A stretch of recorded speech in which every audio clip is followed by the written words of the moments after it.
come spend the day with me as a stay-at-home daughter or a graduating student. So the first thing that I did after waking up is to eat, but I forgot to film that. So let's just go straight ahead with washing the dishes, and then I let them dry, and then niligpit ko na yung mga dishes that was washed last night. So ayan, that's me putting them back in their place, the spoons, utensils, and then ayan, after nun, I went up to my room and nag-ayos ako ng gamit ko kasi alam niyo na, tinamad, and then naipon na yung mga kailangan ayusin kasi nag-uwi pa ako ng gamit from apartment. So here are the sablay pics that I printed for me to give to my friends sa graduation namin. Ayan, pak. Ang ganda, pero ang itsura niya ngayon, haggard na.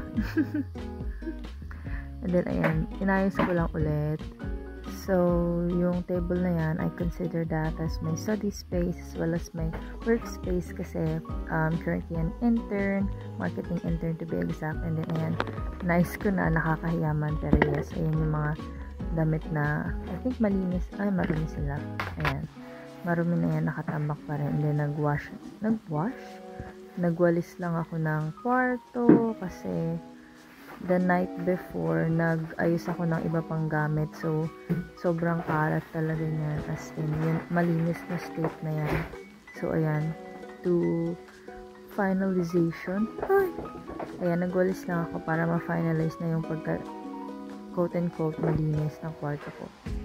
And then, ayan, nagwalis-walis lang siya ng mga buhok kasi sobrang haba ng buhok ko. So, ang daming lagas talaga. It's a never-ending cycle. And then, I just changed my sheets kasi ilang buwan na rin yan kasi nga naka-apartment ako, so hindi naman ako laging nasa bahay.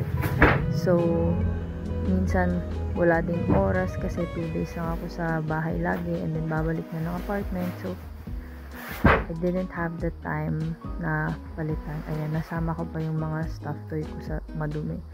Hindi, ayan yung sheets na napili natin. Hindi naman halatang mahilig tayo sa ganyang kulay kasi nanay ko bumibili yan. So, wala naman akong magagawa.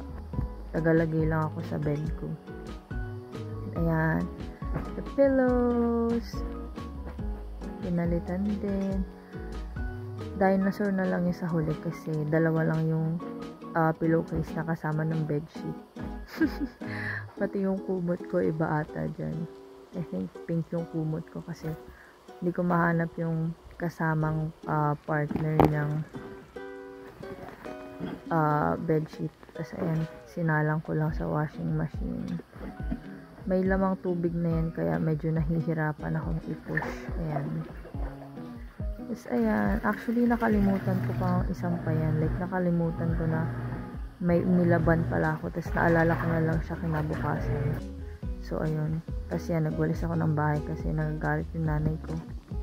Huy, hindi naman. Napagsasabihan lang kasi hindi raw ako nagwawalis ng bahay, wala naman akong ginagawa. Kasi yan, nagtupi ako kasi syempre, stay-at-home daughter, tagagawa ng lahat ng gawaing bahay. Tagalaba, tupi, plancha, ng mga pampasok ng aking parents. Then yan, nilagay ko na sa mga kanya-kanya nilang damitan. By the way, nagtutupi ako sa kwarto ng brother ko kasi wala rin siya sa bahay. Ayan, may surprise inspection tayo from my supervisor, si Miss Taylor. Pero yun nga, ayan siya. Andyan siya kasi takot siya sa kulog yung kidlat, umuulan. Tapos nagsaing ako. Ayan, kunwari may paganyan-ganyan pa tayong camera angle, tabing naman. Ayan, nagpaint lang ako ng tubig para maligo. Tapos ayan, umuulan pero hindi kita. And then, tapos na. Mag-skincare na ako. Ayan yung toner na gamit ko. It's from Isn't-Tree. Basta hyaluronic acid toner siya. Ilalagay ko na lang din dyan sa screen yung exact name ng product. Iyan siya sa skin ko kasi more on ano siya. It's giving moisture sa skin. Ganun. And then, another serum is from Face Republic. Hyaluronic acid din siya. Pang ano, hindi naman halatang mahilig ako sa moisturizing ingredients. And then, ayan, Celatec na moisturizer to seal it all in. Tapos, ayan, i-massage nyo lang para ma-absorb. And then, Vaseline for my lips. Yan lang talaga ginagamit kong lip product madalas. Kasi, pang maintain lang ng moisture sa lips. Ayan, nag-inarte pa siya. Sino ka dyan? Ganda yan. Tapos, ayan, nagsuklay na tayo ng kanyang buhol-buhol na buhok. Super haba. Actually, matagal ko lang gustong gupitin yan. Kaso, during that time na nag-film ako, mag-graduation pa, so kailangan medyo presentable naman kahit pa paano yung itsura ng buhok ko. Kasi dati na-try ko nang gupitin, ang pangit niya sis. Tapos ayan, hair oil, I think almond oil yung nilagay ko kasi mali yung nabili ko, dapat jojoba oil, hindi ko alam yung pronunciation, pero yun, dapat yun yung bibilin ko. Pero, hindi ko alam ba't almond oil yung pinag-out ko. Kasi, nanonood lang ako ng K-drama. Nakalimutan ko yung title. When the Phone Rings. Tapos yung, si Miss Taylor tulog. Tapos, ayan, Call Me Weird. Pero, minsan, pag may natitripan akong dalawang chicharia, tapos di ko alam kung ano yung kakainin, pinaghahalo ko na sila. Para nasa-satisfy pa rin yung dila ko. Tapos, ayan, nagpe-prepare na lang ako for a meeting. Kasi nga, I have an internship. Online lang siya. Kasi kain lang ako ng kain. Parang wala akong na-prepare masyado dyan. Kasi kain lang ako. Ayan, she's eating. So, ayan na. Ayan, kemi-keming. Nag-check ako ng mga ipe-present later. Kasi twice a week lang kami nagmi-meeting. Tapos, lang yon, to present yung mga progress na nagawa namin ng buong linggo. Napunta siya sa Facebook kasi hindi na siya uli nag-trabaho ulit. Tapos natulog na lang siya, babe. Ayan na, natulog na siya. Pero it's a prank. Nagising ako ng madaling araw kasi guess what? Ako ay nagugutom.